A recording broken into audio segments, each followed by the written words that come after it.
The knock on my truck window came at 6:22 inches the morning. I know the exact time because I'd been awake since 4, watching the sky above the Flagstaff rest stop turn from black to the kind of bruised purple that makes you think God is trying to apologize for something. My back had given out again.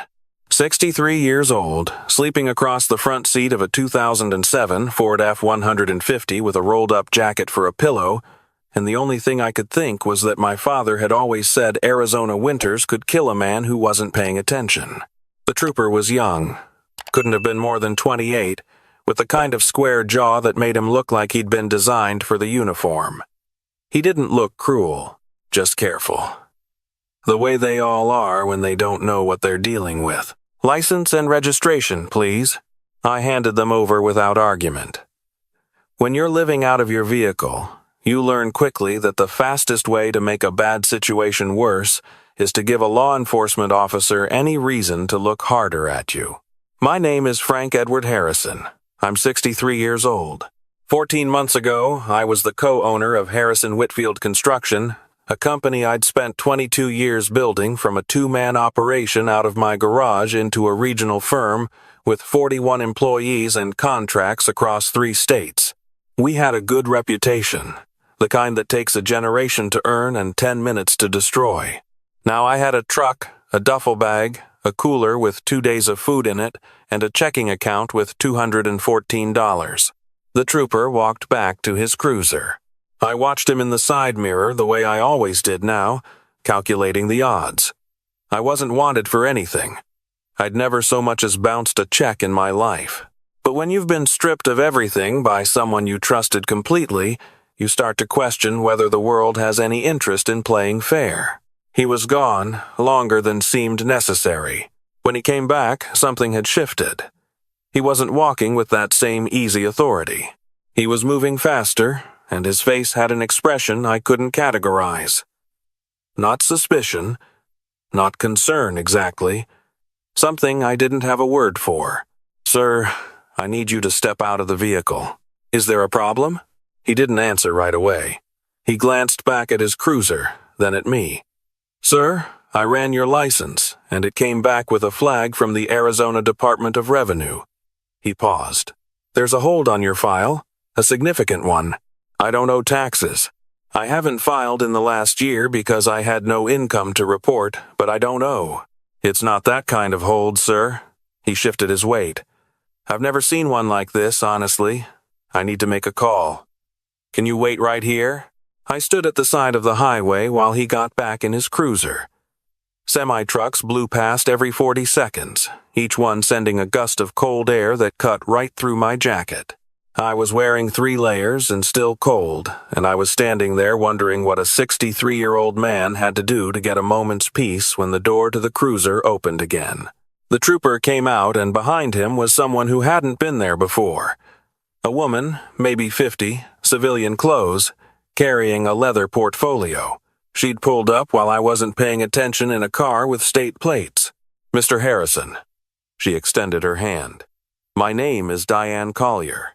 I'm with the Arizona Unclaimed Property Division." She hesitated, looking at me the way people do when they're about to deliver news they've been sitting on a long time. "I need to ask you some questions, and then I need to show you something. Is there somewhere we can sit down?" "There's a diner about a mile back," I said. She looked at the trooper. He nodded. "We'll follow you."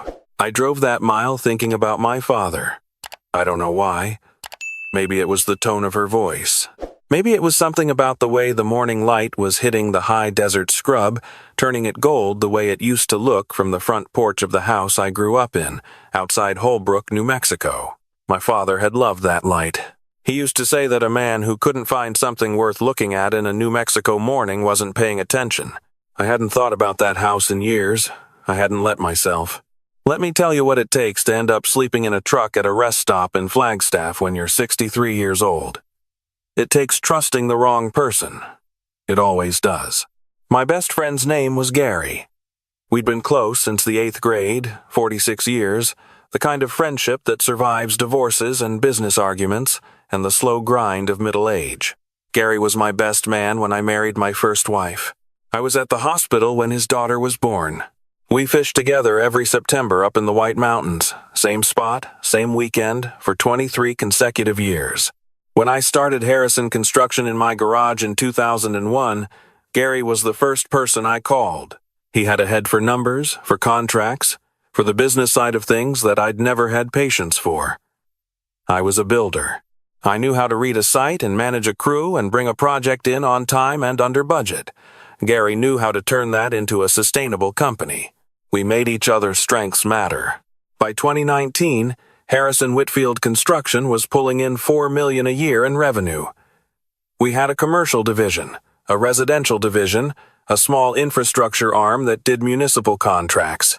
My daughter had just started as a project manager with us. I was thinking about the next 10 years, about what kind of company I wanted to hand down, about whether I wanted to slow down or double the size. Then I had the heart attack. It wasn't a dramatic one. No clutching my chest in the parking lot. No ambulance scene. I just felt wrong one morning in March, drove myself to the emergency room in Mesa because I figured I was being overdramatic, and woke up 4 days later having had emergency bypass surgery. The surgeon told me afterward that I'd been about 20 minutes from not waking up at all. I was in the hospital for 11 days. Rehab after that, limited activity, no stress. Doctors were very clear about the no stress part. Gary handled everything while I was out. Of course he did. That was the agreement we'd always had. If one of us was down, the other kept the ship moving. I trusted him completely. I had trusted him for 46 years. I signed whatever my daughter brought me to sign, not reading carefully the way I should have, because I was on medication and exhausted, and because Gary had never given me a single reason to look closely at anything he handed me. I found out what I'd actually signed 4 months later from an attorney I'd never met, in a conference room I'd been summoned to under the pretense of a contract review. Gary had used my incapacitation to restructure the company. The documents I'd signed from my hospital bed, documents I'd thought were routine operational authorizations, had transferred my ownership stake to a holding company he'd created 2 weeks before my heart attack. My daughter's position had been quietly eliminated. The company accounts I'd had access to had been migrated to new banking relationships I'd had no knowledge of. Harrison Whitfield Construction was, on paper, no longer mine. It had never been not mine in reality, but on every document that mattered, my name was gone. I called Gary from the parking garage of that attorney's building. He answered on the second ring. He said he was sorry. He said he'd been planning to talk to me about it, that he'd wanted to do it in person, that there were business reasons.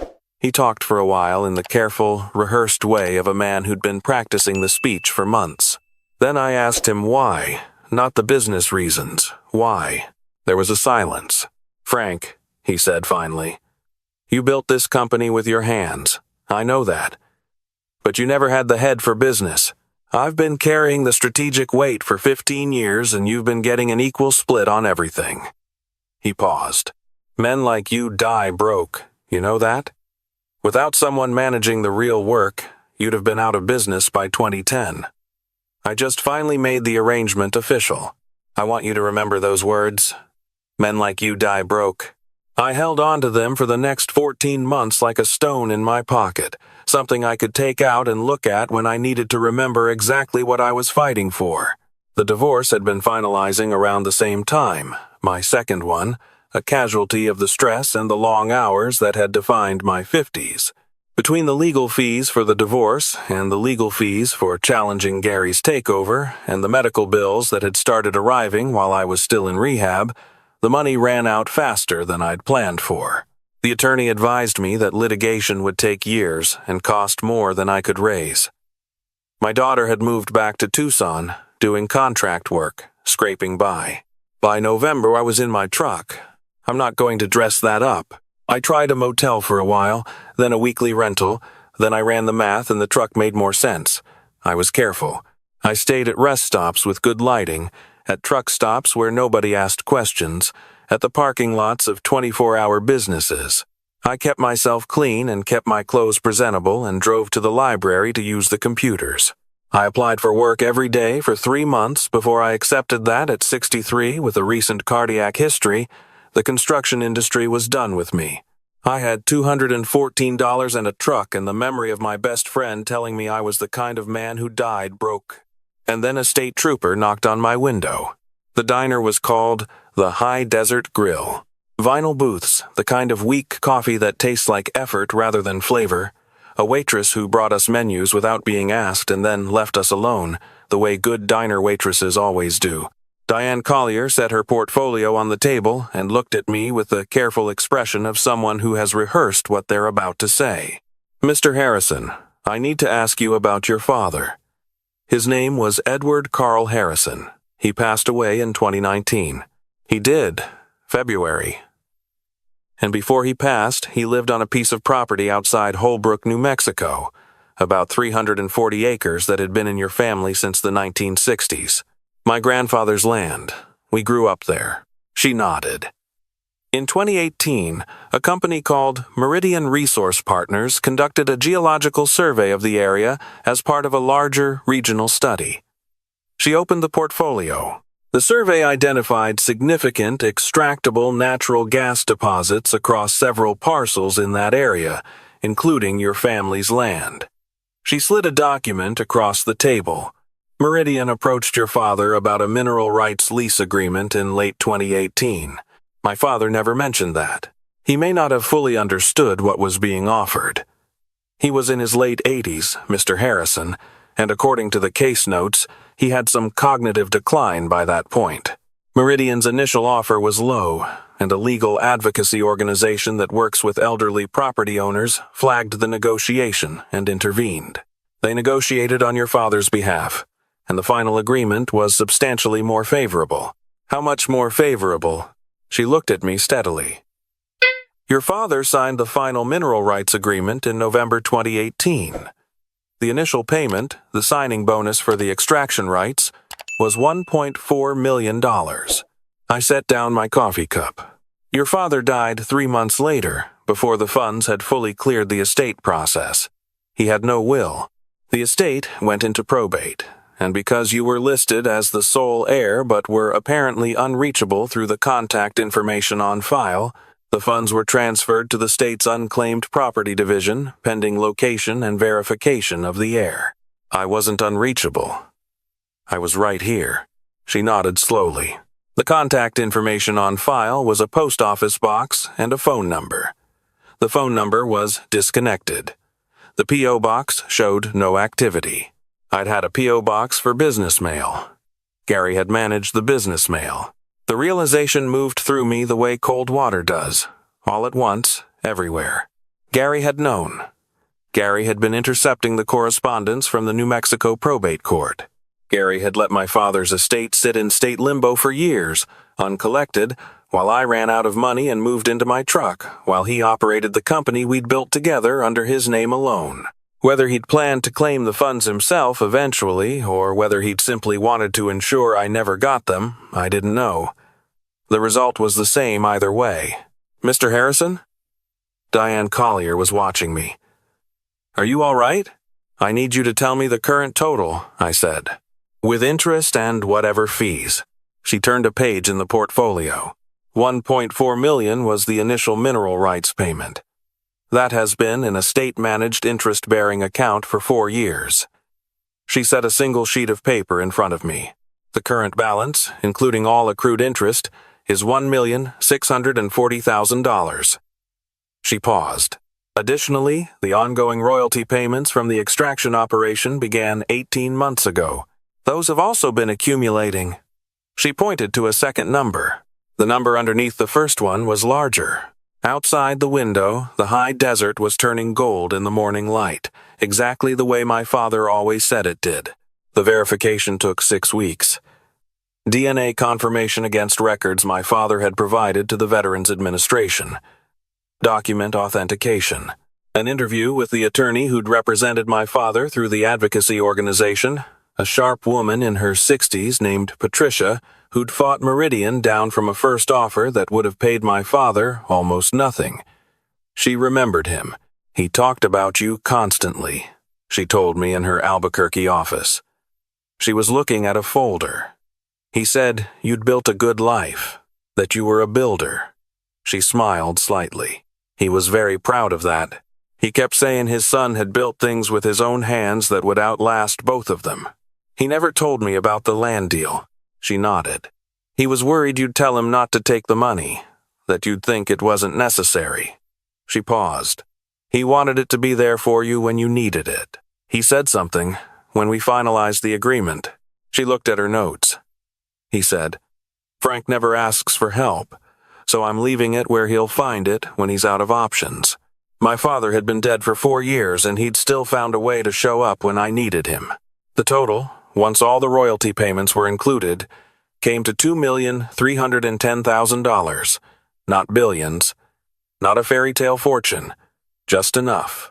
Enough to rebuild, enough to fight, enough to make Gary Whitfield's comfortable life very uncomfortable. I hired an attorney, not the one who'd told me litigation was too expensive, but a different one. A woman named Renata who specialized in business fraud and who looked at the documentation of Gary's takeover with the focused expression of someone who'd seen exactly this before and had been waiting for a clean case. "This is textbook fraudulent conveyance," she said. "He used your incapacity to execute a transfer that wouldn't have been possible without your signature, and then he obtained that signature under false pretenses." She set down the documents. "The holding company he created is essentially a shell. This won't take years, this will take months." What she didn't know yet, what I hadn't told her, was that I wasn't only interested in getting my company back. The investigators I hired, 2 former Arizona Department of Public Safety detectives, spent 8 weeks looking at Gary's books. Not just the construction company, Gary himself. His financial history, his personal accounts, his wife's activity on the company credit lines. What they found was the kind of thing that happens when a man believes he's untouchable for long enough. Gary's wife had been our company accountant for 11 years. She was meticulous, organized, and, as it turned out, had been running a parallel billing scheme for nearly a decade. Inflated subcontractor invoices, fraudulent expense reports, a secondary payroll account that paid salaries to 3 employees who didn't exist. The scheme was modest at first, the way these things always start, 10,000 here, 20,000 there. But it had grown. Over 9 years, they had taken approximately $800,000 from a company that both of us had built. They hadn't just pushed me out, they had been stealing from me the entire time I'd trusted them. I sat with that for a while before I decided what to do next. I sat with it in my truck, which I was still sleeping in because I'd chosen not to access the inheritance money until everything was verified, which was a decision that was either principled or stubborn, depending on how you looked at it. I sat with it while I drove to the library to use the computers. I sat with it while I ate gas station food and watched the Arizona sunset from rest stop parking lots. Then I decided. Gary was in the process of selling Harrison Whitfield Construction to a Phoenix area developer named Cascade Properties. The deal was significant, reportedly around $3 million, which would have been a handsome return on a company that he'd essentially stolen. I knew about the sale because my daughter had heard from a former colleague who was still with the company. Cascade Properties had done their due diligence on Harrison Whitfield.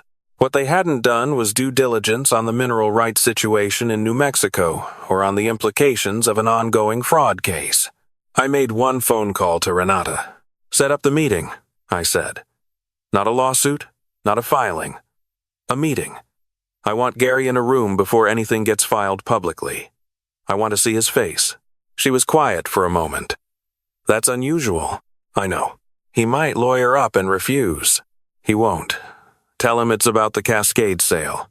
Tell him there are title complications that need to be resolved before closing. He'll come. He needs that sale to go through." She set it up. A conference room in a downtown Phoenix law office, neutral ground. Renata and a paralegal on my side of the table, Gary and his attorney on the other. He walked in looking the way Gary always looked when he thought he'd already won something. Unhurried. That particular looseness in his shoulders that I'd known for 46 years, the posture of a man who had decided the outcome in advance. He saw me and stopped. The looseness went out of him all at once, like air from a tire. "Frank." His voice was careful. "Gary, you look," he started, and then stopped. He'd been about to say something about how I looked. He reconsidered. "You're looking better than I expected. I've been taking care of myself." He sat down. His attorney whispered something in his ear. Gary waved him off slightly, keeping his eyes on me. The paralegal opened a folder and began setting documents on the table. One by one, the transfer documents, the shell company incorporation, the intercepted New Mexico probate correspondence, 3 letters forwarded to the P.O. box that Gary controlled, all unopened, all time-stamped. The investigator's report on the billing scheme, the payroll records for the 3 non-existent employees. Gary's face went through several things in a short period of time. I watched all of them. "The Cascade sale closes in 11 days, Renata said. "These materials have been submitted to the Maricopa County Attorney's Office. An FBI referral for wire fraud has also been filed, given the interstate nature of the billing scheme." She folded her hands. "Mr. Whitfield's attorney will presumably advise him that proceeding with the sale under these circumstances would compound the existing legal exposure considerably." Gary was looking at the table. He wasn't looking at me. "I want to," he said, and stopped. He tried again. "Look, Frank, 30 years. You have to consider." "I considered it," I said. "I thought about it for 14 months. He finally looked up. "I thought about it every day I was sleeping in my truck. Every day I drove to the library to use the computers because I couldn't afford internet. I thought about it when I was eating gas station sandwiches and doing the math on how many more weeks my checking account would last. I thought about your face when you told me men like me die broke." His attorney put a hand on his arm. "Gary, don't say anything." "I'm not looking for anything from you," I said. "That's what I want you to understand. I'm not here to negotiate. I'm here because I wanted to see you when you found out that it didn't work. All of it, the takeover, the intercepted letters, keeping me away from my father's money, it didn't work. I'm still here." Gary said nothing. They arrested him 8 days before the Cascade closing. His wife was taken in separately at their home in Scottsdale by federal agents who came early in the morning the way federal agents always do. The Cascade sale collapsed. Harrison Whitfield went into receivership pending the fraud proceedings. My daughter called me from Tucson when she saw the news. "Dad." Her voice had the particular texture it gets when she's trying not to cry. "Are you okay?" "I'm fine, sweetheart. The news said you were the one who filed the complaint, that you were the one who put it all together. With some good help." She was quiet for a moment. "Where are you right now?" "I was in the truck. I was parked outside a coffee shop in Mesa that had Wi-Fi I could use from the parking lot, and the morning sun was coming through the windshield, and I was fine. I was genuinely fine." "Come to Tucson, Dad," she said. "Please, you don't have to stay in that truck anymore." "I know," I said. "I'll be there." The legal resolution took the better part of a year. Gary's attorney negotiated a plea to a reduced charge of fraudulent conveyance and 1 count of wire fraud. The sentencing guidelines meant he was looking at 5 to 7 years. His wife, who cooperated fully with investigators once the evidence was laid out, received 2 years of probation and a restitution order. I was in the gallery the day Gary was sentenced. He'd aged in the months since the arrest, gone gray in a way that had nothing to do with time. His attorney made the usual arguments about character, about decades of community involvement, about first-time offenses. The judge listened politely and then sentenced him to 4 years and 8 months in federal prison. Gary didn't look at me when they read the sentence. He looked at the floor in front of him, at his own hands folded on the table, at something that wasn't in that courtroom. Outside the courthouse, Renata shook my hand. "What happens now?" she asked. I had given that question considerable thought. The inheritance, once all the fees and legal costs were settled, left me with enough to restart. Not Harrison Whitfield, that name was finished. But a new company. Smaller. The size I'd actually wanted before growth became a goal in itself. I called it Harrison and Daughter Construction. My daughter came on as a partner, not an employee. Her name on the paperwork, equal share. From the beginning. We started with 2 contracts, small ones, residential renovation, the kind of work I'd done before I'd ever thought about scale. I hired 8 people, all of them experienced, none of them strangers. I knew every one of their names before the first day of work. The company that Gary had turned into something I didn't recognize, I built again from scratch into something I did. There's a gas station outside Holbrook, New Mexico, where I stop every time I drive out to check on the mineral rights operation on my grandfather's land. It's the same gas station that's been there since I was a boy, different owners now, different pumps, but the same location, same view of the mesa to the east. My father used to stop there on the way home from Albuquerque. He'd let me get a soda, the glass bottle kind they kept in a chest cooler, and we'd lean against the hood of his truck and look at the mesa, and he wouldn't say much because he was a man who understood that some things don't need talking about. I stop there and I get a coffee from the machine inside, and I lean against the hood of my F-150 and I look at the mesa and I think about him. He knew I'd need it before I did. He'd spent his last healthy months negotiating with an energy company to get the best possible deal for land that was going to outlast him anyway. And he'd done it quietly, the way he did everything, and he'd arranged for it to be there when I needed it without ever asking me if I needed help, because he knew what my answer would have been. I still have the truck. My daughter wants me to get something newer, something with a working heater and seats that don't have the springs poking through. She's not wrong. But I keep it because there are things you should hold on to, not because they're worth something, but because forgetting what something cost you is how you end up back where you started. I know what it cost to sleep in that truck. I know what it cost to hand over my license to a state trooper at 6 in the morning and stand at the side of a highway in the cold while he figured out something I didn't understand yet. I know what it felt like to have 46 years of friendship turned into a tool someone used against me. I also know what it felt like to watch the man who did it realize that it hadn't worked. That I was still standing. That the version of me he'd counted on, the one who would run out of options and run out of money and eventually run out of fight, had not shown up the way he'd planned. My father used to say that the desert doesn't care what you think about it. It's going to be what it is, regardless. All you can do is pay attention and keep moving. He wasn't a complicated man. He didn't leave me wisdom written down anywhere, no letters, no recordings, no formal advice. He left me land and mineral rights and the specific patience of a man who plants something knowing he won't be around to see it grow. I think about that when I get discouraged, which still happens. The business is still young. There are hard weeks and underbid contracts and days where I wonder what I was thinking starting over at 63. I think about my father leaning on the hood of his truck looking at that mesa, not talking, just looking, as if the looking itself was enough. Sometimes I think he was trying to teach me something about that the work is the work and the days are the days, and the people who tell you that you're the kind of man who dies broke are telling you more about themselves than about you. I think he was right about that. A few weeks ago, I was driving back from a job site in Prescott, late afternoon, the light going that gold color over the high desert.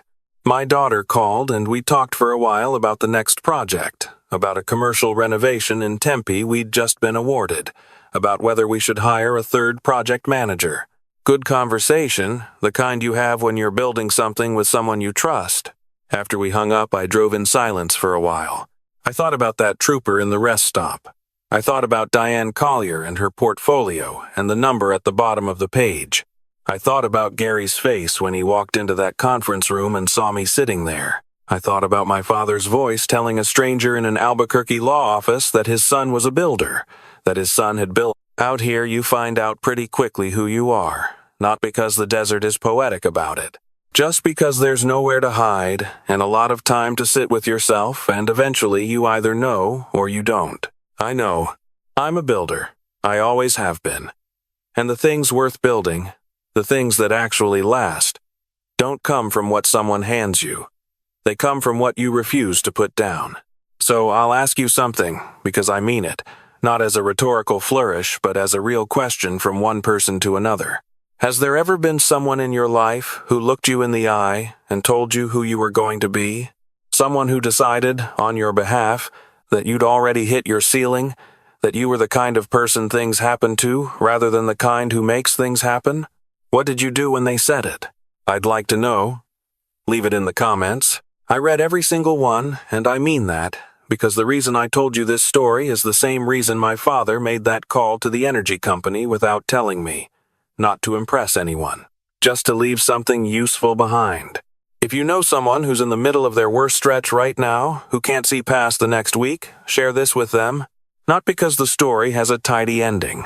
Life mostly doesn't. But because the one thing I know for certain, sleeping in that truck for 14 months, is that the knock you're dreading might not be what you think it is. Sometimes it's the one you've been waiting for without knowing you were waiting.